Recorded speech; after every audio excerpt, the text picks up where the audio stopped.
On today's show, a low point for the Atlanta Hawks with their 4 straight loss, including an 0-3 homestand in frustrating fashion. We'll get into how it unfolded tonight against the Raptors and more coming up.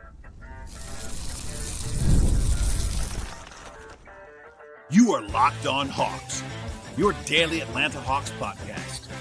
Part of the Locked On Podcast Network. Your team every day. Hello, friends. Welcome to episode 1895 of the Locked On Hawks podcast. I am your host, Rowland, coming to you on a Saturday evening into Sunday here in late January. And today's podcast is brought to you by the folks at FanDuel Sportsbook. Super Bowl 59 is here. And there's no better way to make every single play more exciting than with FanDuel Sportsbook. If you're a new customer, bet $5. And if you win, you get $200 in bonus bets. Download the app or head to FanDuel.com to get started. I also want to encourage you at the top of the show, as I always do, make us your first listen each and every day here at Locked On Hawks. Check us out and subscribe to the podcast anywhere you find your podcast. That includes Apple and Spotify.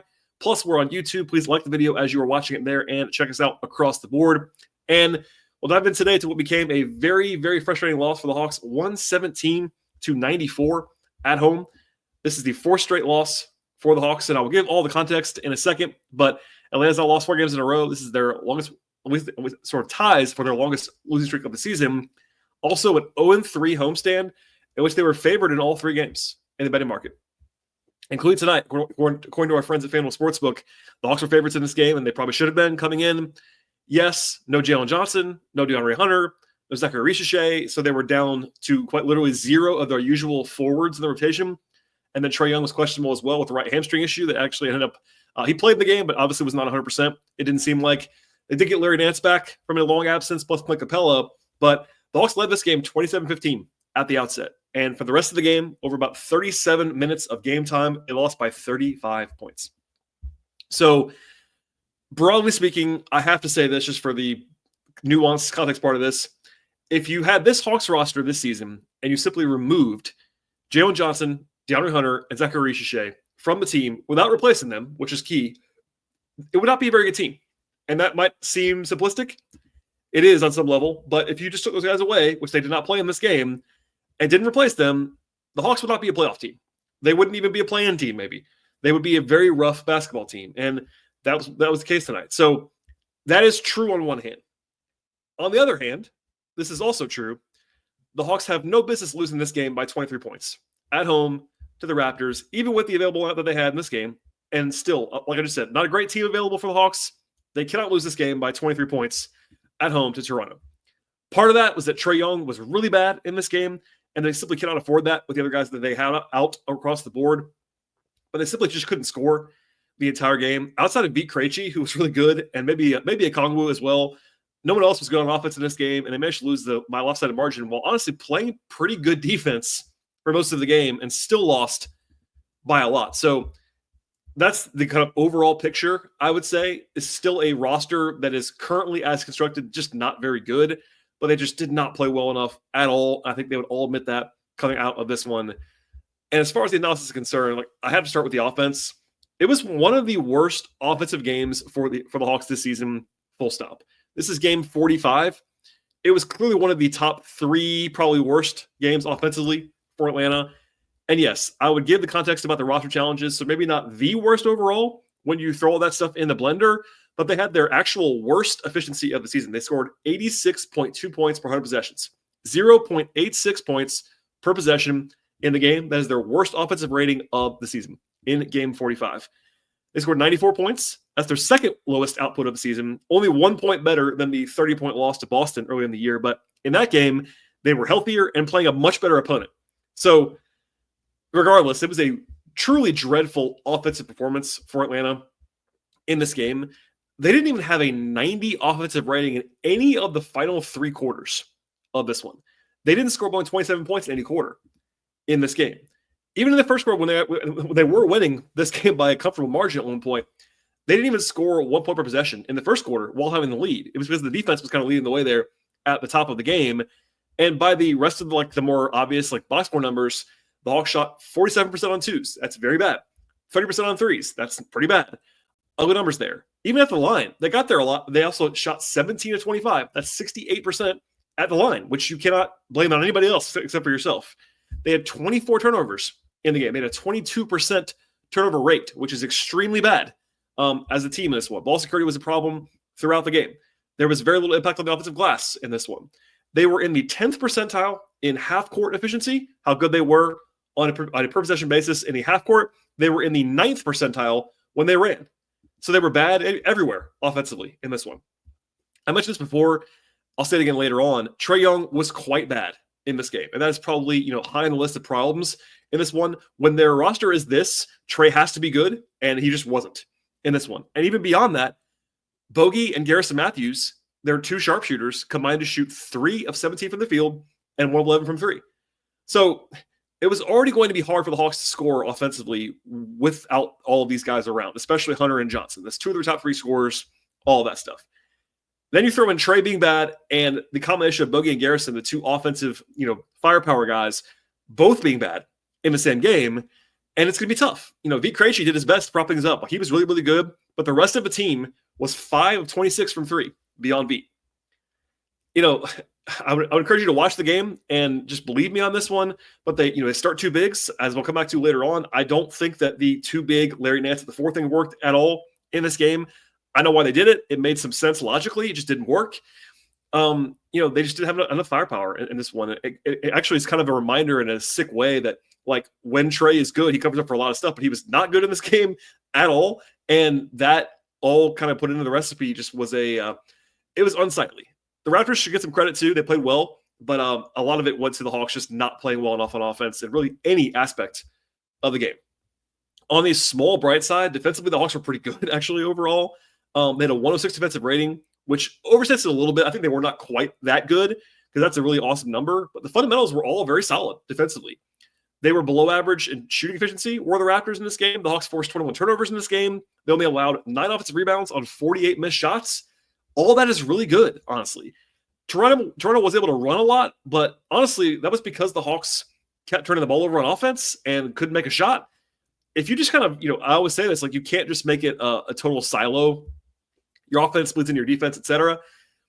If you just said the defense, like, grade the defense on its own, it would have been a solid, like, B+ in this game defensively. The Hawks did their job defensively the entire game, with the exception of RJ Barrett, who got a little bit loose. No one else did. I guess maybe Christian Boucher made some jumpers for the Raptors off the bench, but the Hawks did more than enough defensively.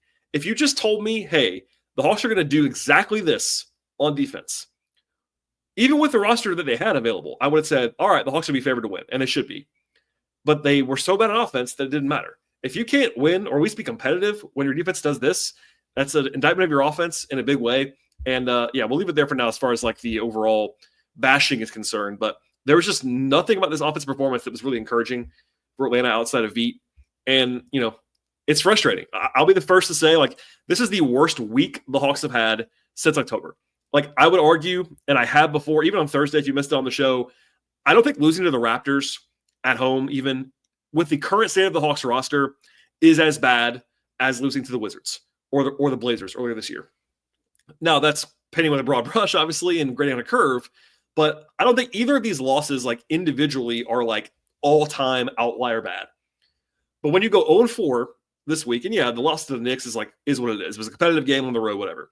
But to come home and lose all 3, that is really tough. And the Pistons are pretty good, and that's not a terrible loss on itself.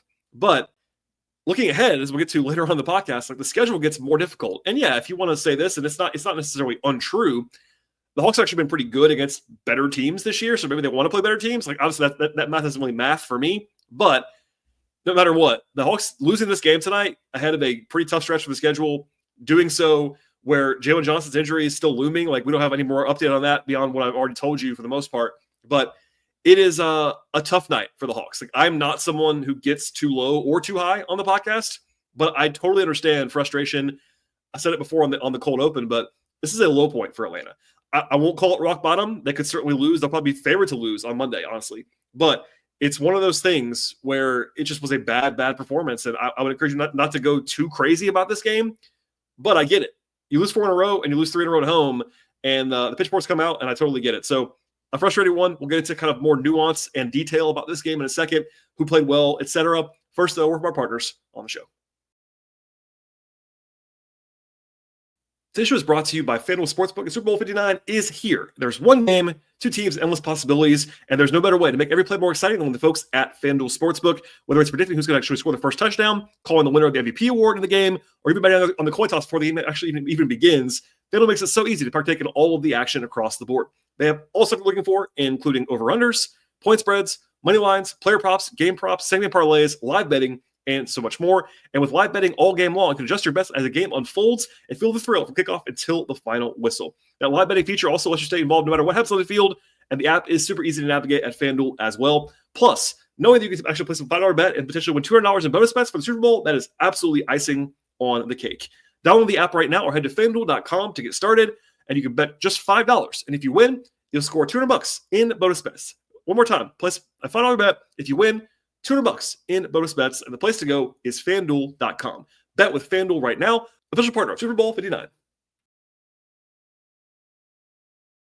All right, and before we get to the game flow in this one, and again, it's pretty dire, an update of sorts on Jalen Johnson that I wish should provide to you now.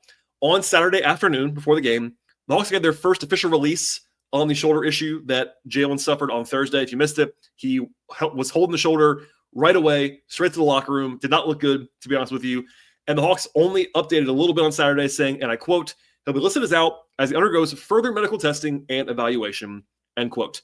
Obviously, that's a total non-update in a lot of different ways there. It makes me think that they're getting a second opinion, I would imagine, or discussing some multiple options on treatment or whatever. That's just speculation at this moment in time. I have nothing that I can firmly report to you, or I would. I promise you I would if I had it, but I don't. Everyone is holding their breath right now around the Hawks. That was probably looming a little bit over things that happened in the last couple of days, obviously, around Atlanta. It goes without saying, I'll get into it more if we need to get into it on a future episode, but it would be dire if they were without Jalen for a while. Season altering for sure if he's out for a long time. We don't know that right now, but we'll see. The Hawks have really bad on-off numbers without Jalen this year. He's the only guy on their team that kind of does what he does as a defender, even secondary defender, rim protector, plus the transition stuff, the fact that he can rebound at a high level, the offensive skills, all that stuff. It'd be a big loss. So TBD. If there's news on Sunday, I might do an emergency episode if I need to, but otherwise I'll have more later on. But that's kind of the latest on Jalen, who obviously missed this game with that shoulder issue. To the actual game itself. They started Larry Nance at the 4. So Larry came back after a 12-game absence with a broken hand. Larry Nance is, by all accounts, a great guy. I'm sure he worked very hard to get back in the rotation and get back healthy. And by the way, after the game, he actually was the moment in the second half where he was like kind of holding the hand a little bit. Quinn Snyder was asked post-game if Larry re-aggravated it. He said there was kind of a minor scare about it, but then he was actually cleared to return. So all seems to be okay with Larry's hand. Keep that in mind. I don't think it worked. A lot of this year, I've been trying to tell Hawks fans even, the Hawks don't really want to play Larry Nance at the 4.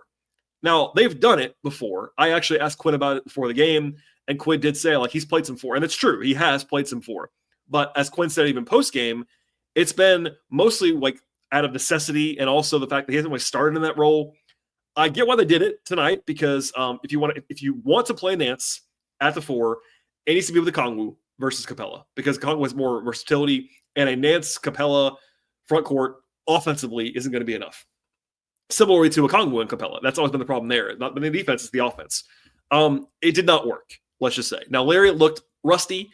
That's to be expected. He didn't play for a month, basically, but he didn't have a good game on offense or on defense, and that kind of held them back. But again, not really his fault, but they were just without options. I mean, I gave them the names earlier, but without Jalen, Hunter, and Ricochet, the only options the Hawks had at the 4, quote unquote, at the 4 in this game were Larry Nance, who's really a 5, David Roddy, who really is not someone you want to play at this moment, at least if it's me, Dom Barlow, who's really a 5, who didn't play in the rotation in this game, and then Daquan Plowden, who I know Hawks fans love right now, but he's a G League 2-way caliber guy. I like Daquan. He has a nice skill set. I would have played him more in this game, honestly, but he's still a guy who is like your 17th man on your roster. And he even then is not really a power forward size player. He's more of a 3 than he is a 4. So they don't really have a 4 on the roster. I mean, maybe you could say David Roddy is a 4, but David Roddy is not the 4 that you want defensively. So that's where they are. Starting Larry made sense to me. It didn't work. That's where we'll leave it for now. B. Krejci actually hit a couple of early threes to give the Hawks a big run early on. He's been on fire lately, which we'll come back to later on. He was the one bright spot really on offense. And look, as I said before, Defensively, they were pretty good the entire game. They were much more engaged defensively than they had been the last couple of games before this. That was still the case. Quinn won an Orway challenge in this one. That was nice to see, like him and or Brittany Donaldson kind of calling that one in quickly. But rotationally, it was Bogey and Garrison as the first subs. They did kind of try to get away from the from the David Roddy minutes anyway. They played Roddy a little bit in the first half, but it was actually, they played a lineup that had Bogey, Garrison, and Veet together. That's not great, obviously, for defensive purposes, but I think I would probably rather do that than play Roddy, to be honest. I was fairly sure they were going to play at least one of Roddy or Plowden. Ended up being Roddy in the first half, Plowden in the second half. It went a little bit better with Plowden, but still not great on either side, honestly, in this one. And generally speaking, I've done this right before, I won't do it again now. If you're going to play David Roddy, which I probably wouldn't at this point, barring emergency, I would never play Roddy with Trae, because Roddy's really his only attractive attribute at the NBA level is his like playmaking and potential like offensive creation. And when he plays with Trae, you don't need that as much. And also Roddy's defense with Trae is not a great match either. So, and of course, naturally, when he checked in the game today, it was with Trae, which I don't love that. So it's a little thing, but there you go.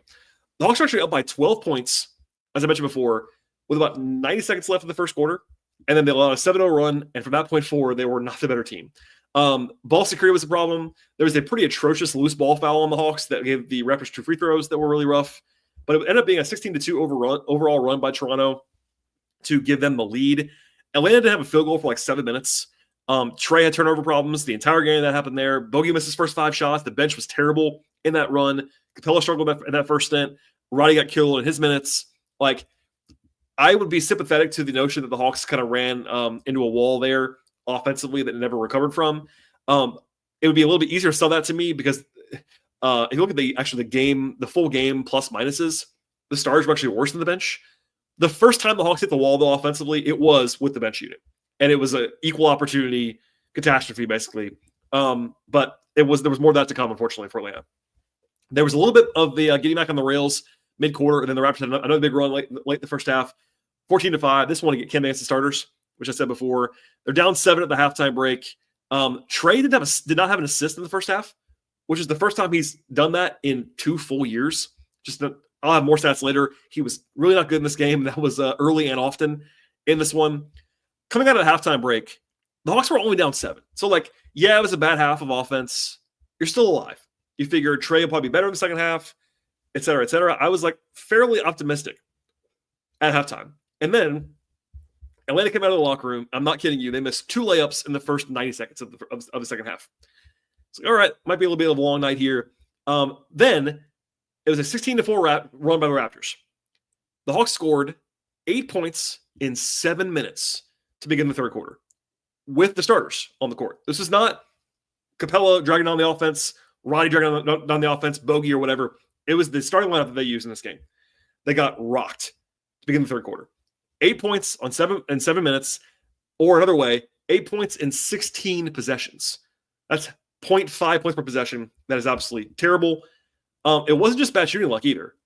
They weren't getting good looks. Nance at the 4 minutes did not work.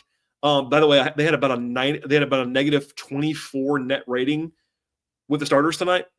That was their only lineup that actually played more than 5 minutes. So it was the only one that had a real sample size. They got killed with that group, even when they won the beginning of the game.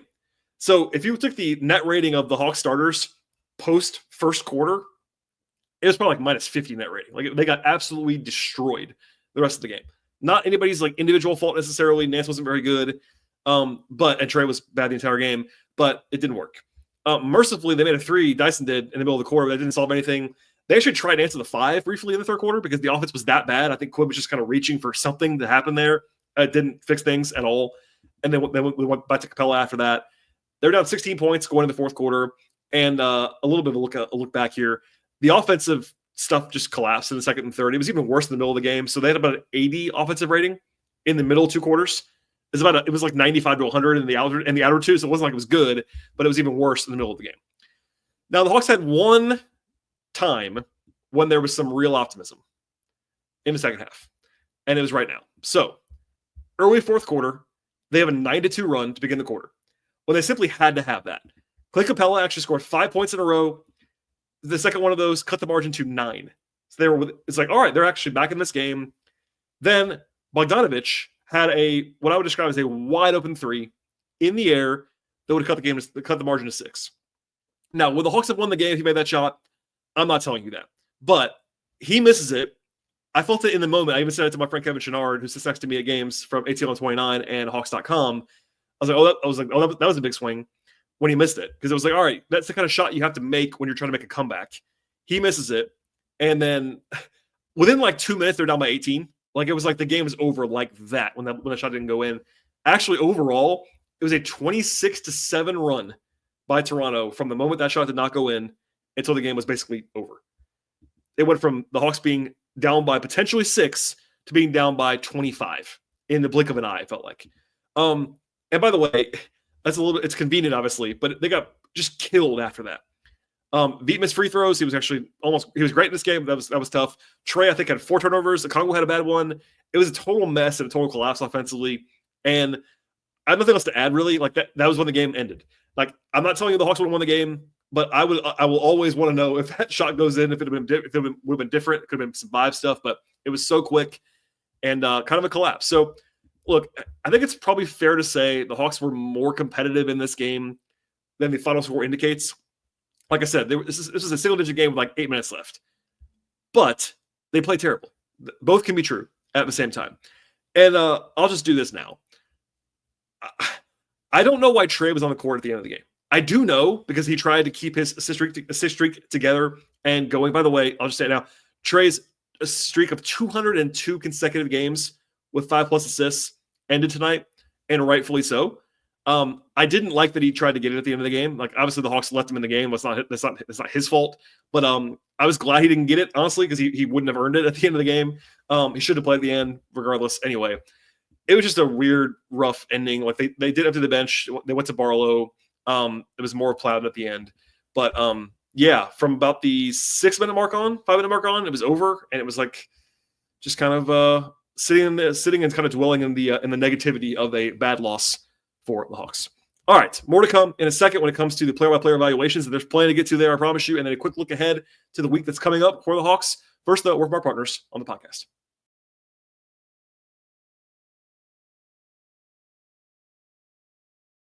All right, and to the player-by-player evaluations in this game, and for the most part, it is pretty ugly outside of Veit Krejci and a little bit of a Kongwu. So, like I said, they kind of split the Roddy Plowden minutes. First half, Roddy was only -3, 4 points. Like, he wasn't good, but he didn't single-handedly kill them or anything like that. I would have played Plowden more. It is what it is. I did joke, and it was joking, to be fair, on social media during the game that, like, no one is as good as Hawks fans believe that Plowden is, because everyone was in my mentions talking about how he should play. I'm joking. Like, Plowden is obviously a guy I like. And he played in the second half. He looked fine. He did his job. He came in. He flat around defense a little bit. I would have liked to see them play Plowden more. Now, not 30 minutes more, but like give him the Roddy minutes would have been what I would have done in this game. He was fine. He hit 1-3 late in the game. It was basically when it was over at the end. Same thing with Don Barlow, played 3 minutes at the end. Irrelevant, basically, +5, but that was total garbage time at the end.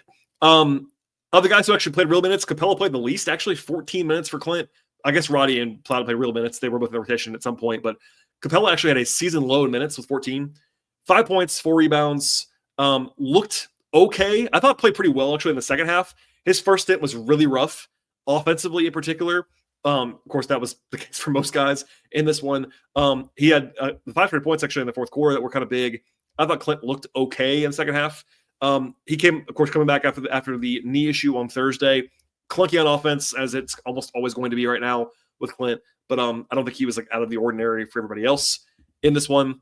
Elsewhere on the bench, Bogey, 26 minutes, 4 points, 6 rebounds, 2 assists, -16. He was 2 of 12 from the field, 0 of 6 from 3. Bogey, of course, just as a reminder, had 23 points on 14 shooting possessions on Thursday. He was quite good as a scorer on Thursday, literally 2 days ago. But tonight, 4 points on 12 shots. He was quite bad in this game. So the hope was that he was going to climb out of it a little bit after the game on Thursday. It's only one game, but he was a big detriment in this one, to be sure. Garrison Matthews, 3 points in 25 minutes, 1 of 5 from the floor, 1 of 5 from 3, 2 assists, 4 rebounds. Garrison's in a bit of a lull as a shooter, which is ill-timed considering that Bogey also is. I said it before at the top of the show, but it's really hard for the Hawks, especially without Jalen and Hunter, to navigate life with Bogey and Garrison not making shots. They are their shot-making wings. I know Veit made a bunch of shots today, but Garrison's now 3 of 22 from 3 in the last 6 games. That's not going to be great for him. So the two of those guys were culprits, I would say, big time of the offense kind of swooning. To the starters, Larry Nance Jr., 20 minutes, minus 11, 4 points, 4 rebounds, and an assist. Larry was 0 for 4 from 3, 2 of 6 on 2s. To be fair to Larry Nance, he was asked to guard Scotty Barnes right out of the chute after not playing for a month. Tough spot. I think everyone acknowledged that. You know, he was playing a different role than he has been for most of the year. He did not play well at all. He looked rusty. He looked to be a step slow. I think he's a 5. I really do. Like, he can play a little bit of 4 with the shooting, but I don't think that it's a super viable option to play him at power forward. I think he's more of a center at this point in time, which is why he hasn't played more this year overall. And that, for one game at least today, was kind of proven to be the case. I think it was really clunky.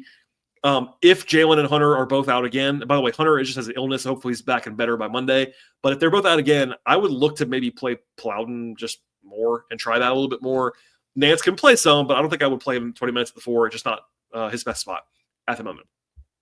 Elsewhere, Okongwu, 29 minutes, 19 points, 8 rebounds, 5 assists, and 4 steals. He played well. I think he didn't play quite as well as the numbers indicate, but I thought he was fine in this one. Defensively, he did his job. He anchored well, good hands around the rim. I thought he was not the problem, certainly. I think V was the one guy I would say was like really quite good. Okongwu was like in the next tier by himself, basically, is the only guy that I would like not complain about. I thought he played well in this game. He wasn't like an A++, but he was totally fine and was good to see. By the way, people were asking me, I think maybe tongue in cheek because they know how I feel about Capella, about like whether the lineup change has given the Hawks some bad mojo. I would say that's not the reason why. Even as the Capella guy that I am, yes, the Hawks are 0-4 since they made the change. That's not because of the change. I will be the first to say that. Okongwu's been playing better than Capella. That's not really up for debate at all. I wouldn't blame that. Obviously, the vibes have been poor since then, but that's not the reason why. I just want to say that out loud in case anybody was wondering about that. We'll save Trae to the end because he was quite bad. Dyson Daniels, 13 points, 6 rebounds, 6 assists, 5 steals. Dyson was quite good defensively, as he almost always is with the 5 steals. Offensively, a little bit clunky in this one. 4 turnovers. He had 13 points on 12 shooting possessions. Like, he was fine on offense. Good cuts around the rim. I think he had a couple big kind of missed floaters at pivotal times. But I thought Dyson was like the third guy. I would say, so in order of like who played well, Veit number 1, Okongwu number 2, Dyson number 3 would be like the 3 guys I would be like, all right, those guys play pretty well. And then we'll stop there. Veit Krejci, 20 points, a career high for Veit. 6 threes, ties the career high for Veit. 7 assists, 3 steals, 2 blocks. He was very good in this game. Actually, post-game, Veit revealed that he's actually been not feeling very well. It seemed like he might not even play tonight if they had been healthier. So he said he's feeling better than he was a couple of days ago. But that's actually remarkable because he was very, very good in this game. And how about this? Veit is now, in the last 10 games, 29 of 58 from 3. 50% on the nose, taking almost 6 attempts per game. That's great stuff. Now, someone asked me during the game tonight, actually, and Veit kind of talked about this after the game as well. He said before this run, he felt that he was a better shooter than his numbers were indicating. And I agree. I think early this season, he was shooting like in the 20s. It's like, guys, he's better than this. I asked this question this summer, and I would still ask it now. Like, where is Veit's actual level as a shooter? Because at the moment, it's 50%, and he's rocking and rolling. For the season, he's like in that 38% range. And like, that's not unreasonable. Last year, it was like over 40, and I was like, that's not probably sustainable for him. Nor is the 25 where he was a month ago. So we'll see where that actually lands. But man, he was really good in this game. Good defensively, good as a passer. I said this during the game. I think Veit's just good. Veit's a good player. Like, he's not incredible, but he's a very good player. He also made at least 3 threes in 9 of the last 11 games. Like, he's been taking a lot of them. He's been aggressive and hunting them. He was by far the brightest spot tonight for the Hawks. So there's a small modicum of positivity. And then you get to the negative part, and that is Trae Young. So listeners of the podcast regularly will know this. Like, I think Trae is underrated nationally. I think Trae's had a very good season. Trae's been really bad this week for the most part.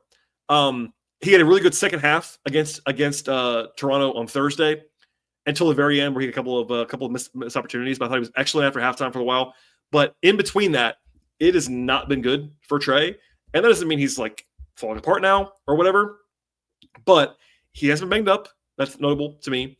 But look, he has not had a good shooting game from like the field in a while.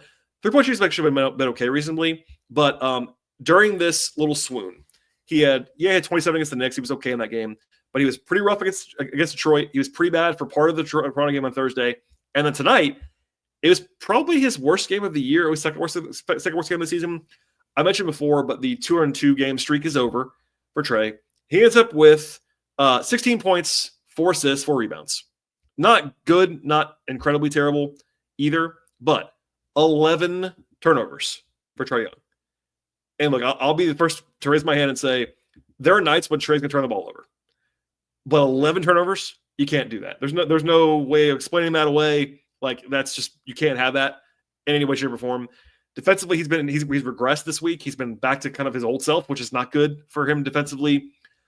I think part of it is that he is banged up. I don't think he's healthy, and that does matter, but he still just has to be better than this week. He was questionable with a new injury in this game. It was the hamstring thing, so maybe he was close to not playing. I did hear pregame that he was like, maybe not going to play, and they ended up playing. You never know what that really means, but in the end, like, he's out there. He was terrible in this game. He really was. He was terrible by his standards. So, what else are you going to say? Without Jalen, without Hunter, to a lesser extent without Ricochet, they had to have Trae be good, and Trae was not. And that was part of the reason why they lost. It wasn't the entire reason, but he was, when you're the star, you get the praise when they win, and you get the blame when they lose, and sometimes too much of both. But he was quite bad in this game, and that is certainly has to be a lead story coming out of this one, is that he, one to forget for sure for Trae Young, and a bad time. If you care about his All-Star campaign, he had a bad week for that as well. All right, looking ahead a little bit here. It's not the best schedule in the world. I referred to that earlier. I do understand. I'm actually open to this. Like, the Hawks have been pretty good against good teams this year, so it's not like that's like a disaster. But the last thing you want to see when you lose 4 games in a row is a very tough week on the horizon, and that's what the Hawks have. So Monday at Minnesota. Tuesday is the snow makeup game back at home, but against Houston. Houston's very good. It's a back-to-back with travel and a long flight from Minnesota to Houston. Sorry, back home to play Houston. And then after that very tough back-to-back, they go to Cleveland on Thursday. And yes, they beat the Cavs twice this year. The Cavs are 36-9, even with 3 losses in a row. So, yeah, they're not playing that well right now, but they're still really good. And it's a road game. It's a TNT game, etc. And then after that, they go to Indiana, and then they go to Detroit. So, if Jalen is not back, and that seems somewhat likely at this point, the Hawks might be underdogs in their next 5 games. Doesn't mean they won't win some of them, but it is a tough schedule spot for the Hawks at a bad time when you've lost 4 games in a row. They are under 500 now for the first time since December 21st. The Hawks have not been more than a game under 500 since the end of November. So if they lose on Monday, that'll be a low point for a while here. And yeah, I do think that this is not like their worst stretch of the season. I think I would certainly argue that the first lull they had when they lost 4 in a row, including the back-to-back losses to the Wizards, that was worse. But this is probably number 2 on the list as far as low points / lulls this season. What you don't want to do is magnify that with more losses. So yeah, we'll see about Trae status as far as the injury stuff is concerned. More importantly, we'll see about Jalen Johnson's status. Hopefully that's not a breaking news situation on Sunday. If it is, that's not good news. The hope would be, if you are a Hawks fan, as much as you might enjoy the podcast, and I hope you do, you are not hoping for a podcast on Sunday. Because the only way I'm recording the podcast is if there's a big negative development on Jalen Johnson's injury front. Otherwise, I'll be back after the game on Monday, and then after the game on Tuesday, and so on and so on. So stay tuned for that. Please subscribe to the podcast. I very much appreciate you listening to the show. I started joking about this earlier, but when the Hawks lose, the numbers always go down. I get that. It is what it is. But hopefully you'll check out the show regularly, at least download, hate listen, whatever you want to, whatever you got to do to get through the podcast. But I do appreciate all the support. Please subscribe to the podcast anywhere you find your podcasts, Apple, Spotify, YouTube, etc. Follow the show on Twitter /X at Locked On Hawks. Follow me there at BT Rowland. I'm also on Blue Sky at BT Rowland. You can also find my non-podcast work at patreon.com/BT Rowland. All right, everybody. Hopefully you have a good rest of the weekend, and we'll see you at the very least after the game on Monday.